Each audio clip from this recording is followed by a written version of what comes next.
In Between. Episode 8. By AMAH'S. She dropped the phone after the call, and when she was about to walk away, another call entered. Her heart skipped. Things were becoming unbearable. Anytime her phone rings, her heart will start racing. Is either the people that they are owing were calling, or some other persons in need of one thing or the other. She peeped at her phone to see the caller. Mrs. Benson, her children's school proprietress. She had double mind in answering the call because she knew what the woman was about to tell her.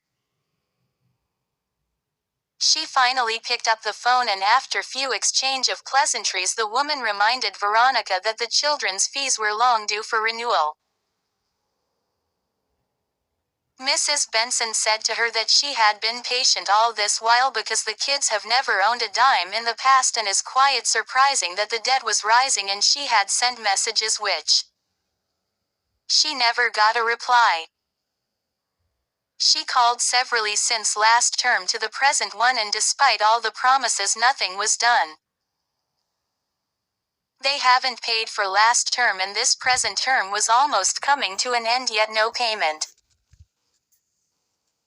Veronica, who does not know any other answer to give, pleaded that the school should be patient, and she promised to pay off the fees soon.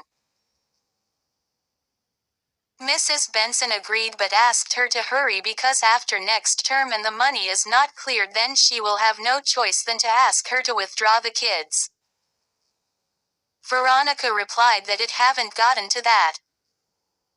She assured her that she will pay off every single thing that she was owing. After the call, she breathed deeply, stared at nothing as her mind traveled far. The whole thing is making her go deep in thought. Pete returned back, and before he traveled again, she was able to get some money out of him, which she used in paying off the cook, the swimming pool maintenance man that was on her neck, and the mechanic. The remaining balance went into buying small foodstuffs for the house. Some bills remained pending, and more are still coming up. The whole thing was driving her crazy. She wished there was a place or person she can borrow from. She can no longer sleep with her two eyes closed.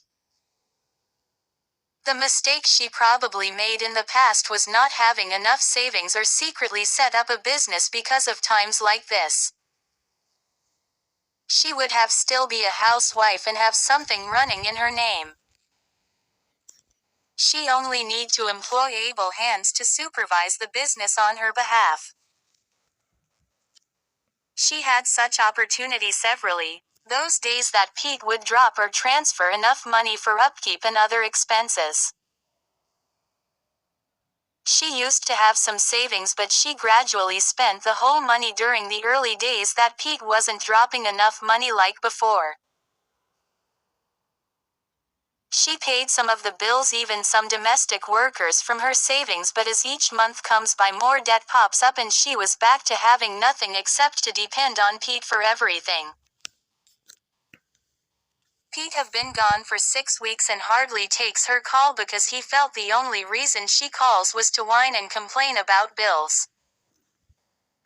Veronica can only hope and wait for some sort of miracle. In 1 hour time she will be driving to school to pick up the kids. She suddenly remembered that she needs to fuel the car first, and there was not enough money to do that. Veronica walked into her room. She sat hard on the bed, held her head in her hand while her eyes traveled round the whole master bedroom. She saw her big jewelry box and went right to it. After opening and seeing gold, diamond and other expensive jewelries, she gasped. She had so much and didn't even realize it until now. Veronica decided within her that she was going to sell off some of them. She will be able to raise money to pay off some things. She selected the ones she was going to sell and put them all in a different box. The remaining ones she will be managing them until things are back to normal. She took pictures of the selected ones for sale and forwarded to one of her contacts who deals in original jewelries and pure gold. The man was ready for business the moment he saw the pictures that Veronica sent. He promised to get back to her the following day because he needed to confirm from his main boss if they can buy all. Veronica wished that the man can transfer the money right away, but she will have to wait because she had no choice. She opened her bedside cabinet while searching for any other valuable item that can be sold. She saw a Bible which she hardly picked up. It's only on Sundays that she takes the Bible to church and drop it right back whenever she returns. She felt that she had no serious need of it within the week. She was no more coordinating the teenage class. She rather asked her assistants to take fully charge because she will like to be attending the main service, where she will have to sit in a front pew and everyone will get to see her exotic wares and expensive jewelries. A special seat for the designated ones. She had contributed so much to the church, both in cash and kind, and the seat was well deserved. She no longer bothers herself in teaching and coordinating the teens.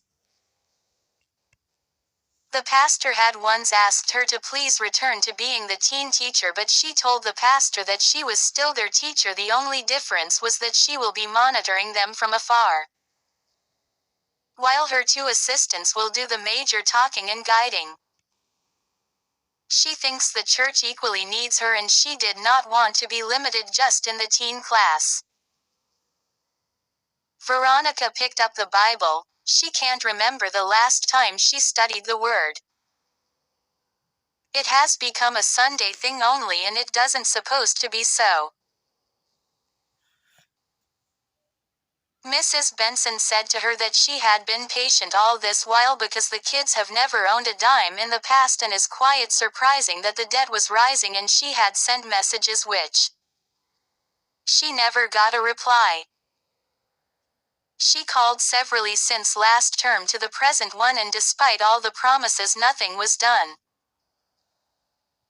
They haven't paid for last term, and this present term was almost coming to an end, yet no payment.